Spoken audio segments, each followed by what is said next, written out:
তোকে নাকি অনেক মেয়ে ভালোবাসার কথা বলেছে, তুই কাউকে পাত্তা দেস না। তাই ভাবলাম তোকে আমার ভালোবাসার জালে ফাঁসিয়ে কিছুদিন প্রেমের অভিনয় করব। আর তুই ভাবলি তোর সাথে আমি প্রেম করছি। তুমি আমার সাথে এরকম করতে পারলে? তোমাকে আমার মন থেকে ভালোবেসেছি, কিন্তু তুমি আমার সাথে প্রতারণা করলে। তুমি আমাকে অনেক কষ্ট দিয়েছো, তোমার জন্য আমি অনেক কেঁদেছি, শুধু তোমার অবহেলার কারণে। আজ থেকে আমি বলে গেলাম, এই রাসেলের জন্য একদিন তুমিও কাঁদবে, কিন্তু সেদিন আমি তোমার সব না। তোর মতো ছোট লোকের জন্য আমি কাঁদবো? প্রশ্নই আসে না। তোর থেকে আমার বয়ফ্রেন্ড আরো ভালো আছে। ও তোর মতো ছোট লোক না, বাংলাদেশের টপ বিজনেস রায়হান আমার বাবা, গ্রুপ অফ ইন্ডাস্ট্রি লিমিটেডের ম্যানেজারের ছেলে আসিফ খান। সে আমাকে প্রপোজ করেছে কিছুদিন ধরে, তাই তাকে গতকাল একসেপ্ট করে নিলাম। আজ তুমি আমাকে টাকার জন্য ছেড়ে গেলে। আমি বলে গেলাম, সে তুমি আবার আমার ভালোবাসা পাওয়ার জন্য হাত পা জড়িয়ে ধরবে, কিন্তু আমি তোমাকে কোনোদিন মেনে নিব না। আরে যা, তোর মতো ছোট লোকের জন্য আমি তোর হাত পা ধরবো? তুই হাসালি আমাকে। তোর সাথে কথা বলে সময় নষ্ট করে লাভ নেই।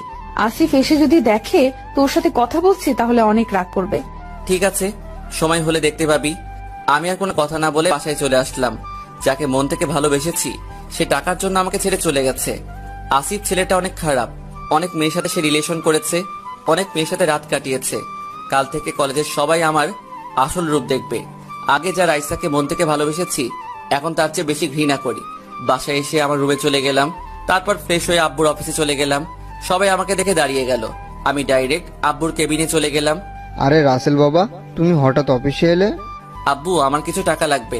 এই নাও কার্ড, তোমার যা লাগে নিয়ে নাও, আর তোমার কাছে কার্ডটা রেখে দিও। ঠিক আছে আব্বু, আমি গেলাম। এখন কোথায় যাবে? মার্কেটে যাব কিছু শার্ট প্যান্ট কিনতে।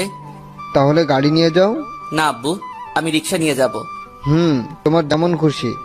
আচ্ছা, তাহলে আমি যাই। ঠিক আছে, যাও, সাবধানে যাবে। তারপর আমি অফিস থেকে বাইরে এসে একটা রিক্সা নিয়ে মার্কেটে চলে গেলাম।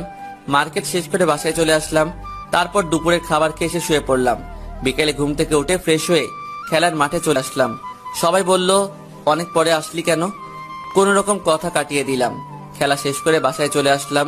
রাতে কিছুক্ষণ পরে খাবার খেতে চলে গেলাম। আব্বু, আমি কালকে গাড়ি নিয়ে কলেজে যাব। এই রাসেলের আম্মু, দেখো তো, রাসেলের মনে হয় কিছু হয়েছে। কি হয়েছে বাবা তোর? আমার আবার কি হবে? আমি ঠিক আছি। তোমাদেরকে যা বললাম তাই করবে, আর সাথে কিছু বডিগার্ড লাগবে। তোমার কি হয়েছে আমি জানতে চাই না, আমি এখন অনেক খুশি।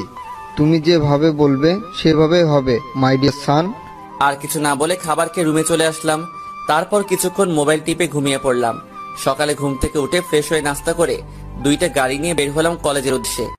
তোকে নাকি অনেক মেয়ে ভালোবাসার কথা বলেছে, তুই কাউকে পাত্তা দেস না। তাই ভাবলাম তোকে আমার ভালোবাসার জালে ফাঁসিয়ে কিছুদিন প্রেমের অভিনয় করব। আর তুই ভাবলি তোর সাথে আমি প্রেম করছি। তুমি আমার সাথে এরকম করতে পারলে? তোমাকে আমার মন থেকে ভালোবেসেছি, কিন্তু তুমি আমার সাথে প্রতারণা করলে। তুমি আমাকে অনেক কষ্ট দিয়েছো, তোমার জন্য আমি অনেক কেঁদেছি, শুধু তোমার অবহেলার কারণে। আজ থেকে আমি বলে গেলাম, এই রাসেলের জন্য একদিন তুমিও কাঁদবে, কিন্তু সেদিন আমি তোমার সব না। তোর মতো ছোট লোকের জন্য আমি কাঁদবো? প্রশ্নই আসে না। তোর থেকে আমার বয়ফ্রেন্ড আরো ভালো আছে। ও তোর মতো ছোট লোক না, বাংলাদেশের টপ বিজনেস রায়হান আমার বাবা, গ্রুপ অফ ইন্ডাস্ট্রি লিমিটেডের ম্যানেজারের ছেলে আসিফ খান। সে আমাকে প্রপোজ করেছে কিছুদিন ধরে, তাই তাকে গতকাল একসেপ্ট করে নিলাম। আজ তুমি আমাকে টাকার জন্য ছেড়ে গেলে। আমি বলে গেলাম, সে তুমি আবার আমার ভালোবাসা পাওয়ার জন্য হাত পা জড়িয়ে ধরবে, কিন্তু আমি তোমাকে কোনোদিন মেনে নিব না। আরে যা, তোর মতো ছোট লোকের জন্য আমি তোর হাত পা ধরবো? তুই হাসালি আমাকে। তোর সাথে কথা বলে সময় নষ্ট করে লাভ নেই। আসিফ এসে যদি দেখে তোর সাথে